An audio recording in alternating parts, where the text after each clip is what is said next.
ನಮಸ್ಕಾರ ಸ್ನೇಹಿತರೆ, welcome to my channel spreading stories in Kannada.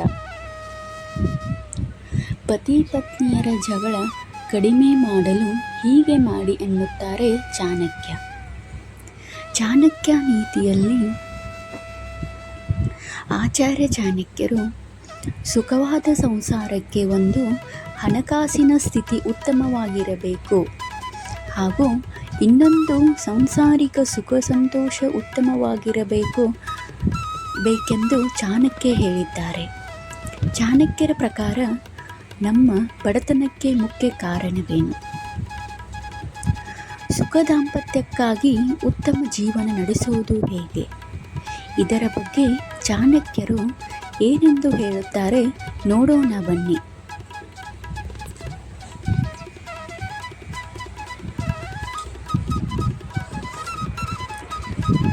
ಸಂತೋಷದ ದಾಂಪತ್ಯ ಜೀವನಕ್ಕಾಗಿ ಆಚಾರ್ಯ ಚಾಣಕ್ಯರು ತಮ್ಮ ನೀತಿಗಳಲ್ಲಿ ಪತಿ ಪತ್ನಿಯರ ನಡುವೆ ಪ್ರೀತಿ ಮತ್ತು ಸಾಮರಸ್ಯವನ್ನು ಸೃಷ್ಟಿ ಮಾಡುವಂತಹ ಕೆಲವು ವಿಷಯಗಳ ಕುರಿತು ಹೇಳಿದ್ದಾರೆ.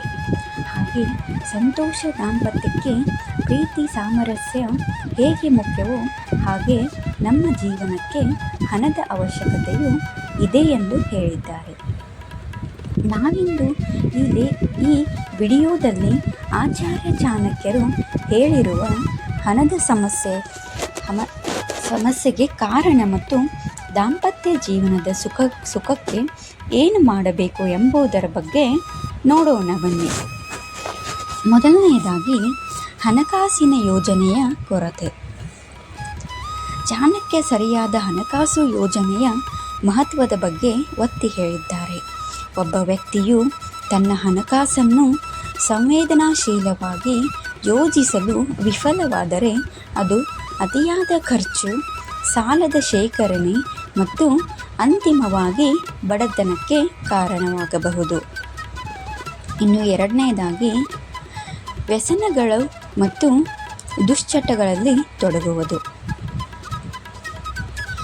ಜೂಜು, ಅತಿಯಾದ ಮದ್ಯಪಾನ ಅಥವಾ ಮಾದಕ ವಸ್ತುಗಳ ಸೇವನೆಗಳಂತಹ ವ್ಯಸನಗಳು ಮತ್ತು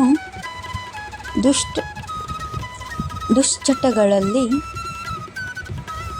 ಮಾಡದಿರಿ ಎಂದು ಅವುಗಳ ವಿರುದ್ಧ ಎಚ್ಚರಿಕೆಯನ್ನು ನೀಡಿದ್ದಾರೆ. ಈ ಅಭ್ಯಾಸಗಳು ವ್ಯಕ್ತಿಯ ಆರ್ಥಿಕ ಸಂಪನ್ಮೂಲಗಳನ್ನು ನಾಶ ಮಾಡುತ್ತದೆ ಮತ್ತು ಬಡತನದ ಸಂಕೋಲನೆಯನ್ನು ಸೃಷ್ಟಿ ಮಾಡುತ್ತದೆ. ಇನ್ನು ಮೂರನೆಯದಾಗಿ ಶಿಕ್ಷಣ ಮತ್ತು ಕೌಶಲ್ಯಗಳ ಕೊರತೆ. ವ್ಯಕ್ತಿಯ ಯಶಸ್ಸಿನಲ್ಲಿ ಶಿಕ್ಷಣ ಮತ್ತು ಕೌಶಲ್ಯಗಳು ಪ್ರಮುಖ ಪಾತ್ರ ವಹಿಸುತ್ತವೆ ಎಂದು ಚಾಣಕ್ಯ ನಂಬಿದ್ದರು. ಸರಿಯಾದ ಜ್ಞಾನ ಅಥವಾ ಕೌಶಲ್ಯವಿಲ್ಲದೆ ಆ ವ್ಯಕ್ತಿಯು ಉತ್ತಮ ಸಂಬಳದ ಉದ್ಯೋಗಗಳನ್ನು ಅಥವಾ ಪ್ರಗತಿಗೆ ಅವಕಾಶಗಳನ್ನು ಹುಡುಕಲು ಕಷ್ಟಪಡಬೇಕಾಗಿಲ್ಲ. ಅವರ ದುರ್ಬಲತೆಯೇ ಬಡತನಕ್ಕೆ ಕಾರಣವಾಗುತ್ತದೆ ಎಂದು ಚಾಣಕ್ಯರು ಹೇಳುತ್ತಾರೆ. ಇನ್ನು ನಾಲ್ಕನೆಯದಾಗಿ ತಾಳ್ಮೆ ಮತ್ತು ಕ್ಷಮೆ. ಯಾವುದೇ ಸಂಬಂಧವು ಸುಗಮವಾಗಿ ನಡೆಯಲು ತಾಳ್ಮೆ ಮತ್ತು ಕ್ಷಮೆ ಅಗತ್ಯ. ನಿಮ್ಮ ಸಂಗಾತಿಯ ಕಷ್ಟಗಳನ್ನು